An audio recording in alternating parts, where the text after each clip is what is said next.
Fala galera, tudo bem com vocês? Estamos aqui de volta, né, para mais um vídeo aqui do nosso conteúdo de Swift. Nesse vídeo a gente vai estar falando, né, de uma coleção aí, né, de um tipo de coleção chamado dicionários, né? E hoje a gente vai ver um conteúdo bem legal, né, onde a gente vai começar a ver ali como agrupar tipos, né, de chave e valor. E o Matheusão vai explicar tudo isso bem direitinho aí pra gente. É isso, Matheus?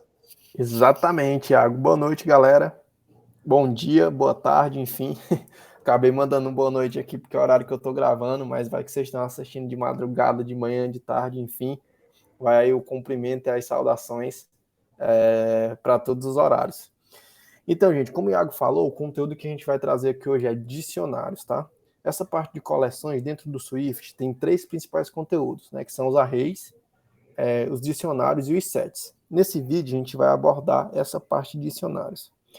Uma das coisas muito importantes, né, que a gente deve saber sobre os dicionários é que, assim como os arrays, ela é uma coleção, certo? A gente pode armazenar vários dados dentro dela.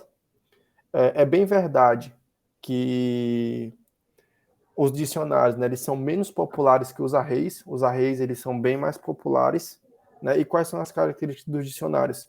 Eles funcionam com chave-valor, né? Então, para cada chave, eu tenho um valor associado. Essas chaves, elas devem ser únicas, tá? E as chaves e os valores, elas são do mesmo tipo entre si. Entre si, como assim? Eu posso ter um dicionário que a chave dele é um inteiro e o valor dele é um string. Então, todas as chaves do meu dicionário vai ser do tipo inteiro e todos os valores tem que ser do tipo string, tá? Então, eu tenho essa limitação aí. Eu posso ter um dicionário de chave inteiro, valor inteiro, mas também posso ter um dicionário, né, de chave string, valor inteiro, e por aí vai. Assim como o primeiro tópico que a gente abordou aí nos arrays foi sobre a sua criação, né, eu estou trazendo aqui nesse primeiro tópico também. E aí, para criar um dicionário, né, usando aqui, nesse caso, inferência de tipo, a sintaxe é bem parecida com o array. Né? A única diferença é que isso aqui caracteriza um elemento do dicionário, né, o par de elementos.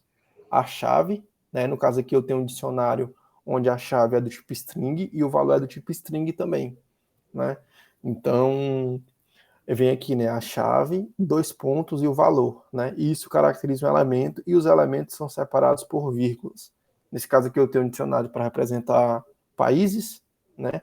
Onde a chave é a sigla do país e o valor é o nome completo desse país. Uma coisa, uma diferença, tá, entre arrays e dicionários, que eu falei lá no conteúdo de array, que o array é uma estrutura de dados, uma lista ordenada, né? E o dicionário, ele não tem esse caráter ordenado, né? É tanto, se a gente fizer um exercício simples aqui, com certeza a gente já vai perceber isso, né? Eu vou pedir para printar aqui, ó, e observe que ele printou aqui meu dicionário, né? O primeiro elemento aqui está Estados Unidos. Eu vou printar de novo, ó, olha aqui, ele já mudou, né? O primeiro elemento aqui nesse caso já foi é, o país aqui que tem a sigla UK, né? Então, o dicionário ele tem esse caráter, ele não é uma estrutura de dados desordenada, né? Não tem uma ordem, eu não consigo garantir que vai ser a mesma ordem sempre. Se eu tivesse uma array aqui, eu podia printar o array 100 vezes. Ia ser a mesma ordem de elementos sempre, beleza? E agora falando sobre imutabilidade e vai ficar confuso agora, né? Mas falando sobre mutável e imutável, né? Mesma coisa. Se eu usei aqui let, né, para declarar esse dicionário, se eu tentar atualizar algum elemento, remover algum elemento, adicionar algum elemento, não vai ser possível, tá? Porque ele está como constante, logo ele é imutável.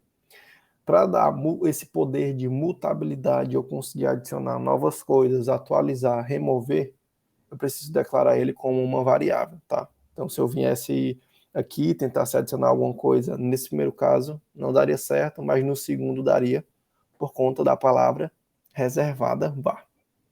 Beleza? E aí, gente, mesma coisa, né? Nesse cenário aqui, a gente acabou criando um dicionário string-string usando inferência de tipo, né? Mas aí, se a gente quiser criar um dicionário vazio, por exemplo, aí a gente tem que usar uma declaração explícita, né? Eu tenho que vir aqui e explicitar qual que vai ser o tipo da minha chave, qual que vai ser o tipo do meu valor e dizer que eu quero esse dicionário vazio, por exemplo. Assim como nos arrays, estou trazendo aqui mais duas formas também, fica a critério aí do cliente, fica a critério de vocês, né? Ah, Matheus, qual é que tu prefere? Eu particularmente gosto mais dessa forma, tá? Mas aí é uma preferência minha, vocês estão livres aí para escolher a que vocês se sentirem mais confortáveis.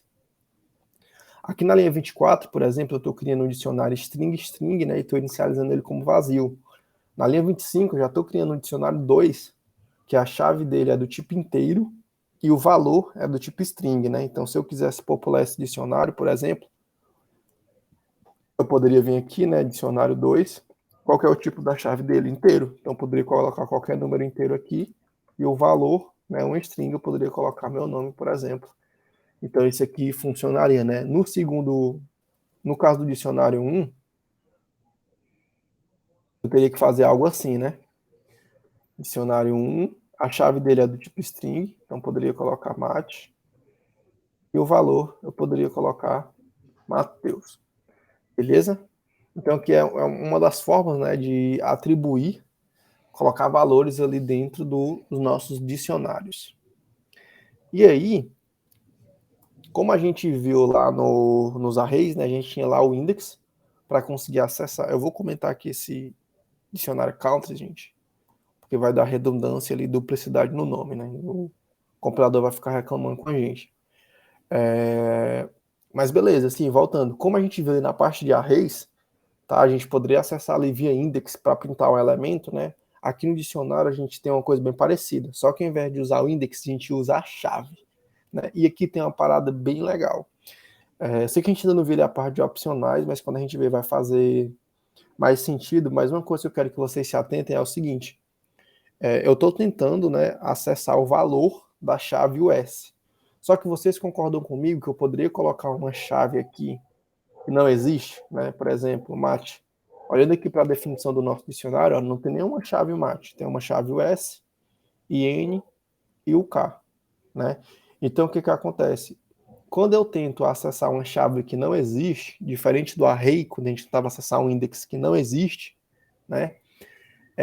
Que dava um erro, aqui no dicionário eu retorno nil. Então, se eu tentar acessar aqui alguma chave que não existe, né, o nosso programa ele não vai quebrar, só vai ser retornado nil, beleza? Então aqui, ó, poderia vir aqui, por exemplo, tirar esse operador, executar esse código e a gente vê que vai ser printado nil, né? Mas o programa não quebrou, né? Ele não deu crash, ele rodou normalmente. E aí, se eu acessar aqui, por exemplo, uma chave que existe, né, ele me devolve aqui ó, o valor, só que isso aqui está dentro de um opcional, a gente vai ver, né, mais na frente como desembrulhar isso de forma segura. Por exemplo, né, uma das formas de acessar os valores do dicionário é assim, né, ao invés no array usa index, no dicionário usa a chave. E outra coisa que a gente pode fazer também, gente, e brincar aqui, já que a gente viu o conteúdo ali de estruturas de repetição, é como iterar, né, como percorrer os valores de um dicionário. A única diferença aqui é que, por exemplo, o forinho do dicionário é um pouco diferente. Por quê?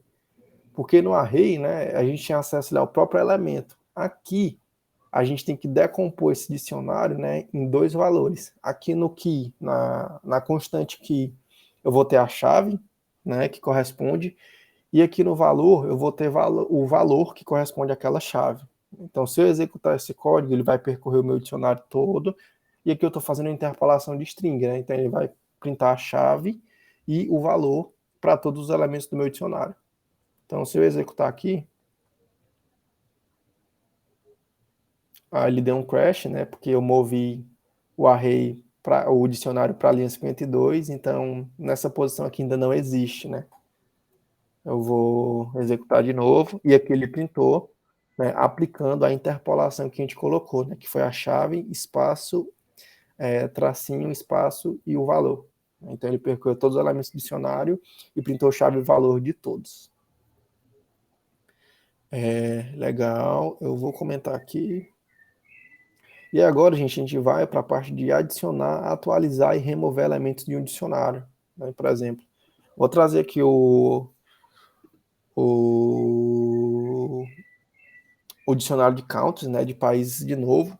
E aí eu vou trazer aqui a primeira adição. Para adicionar um valor no dicionário, né, eu coloco aqui o nome da chave que eu quero e o valor, né? Então aqui no caso, como é um dicionário de string, eu faço dessa forma, né?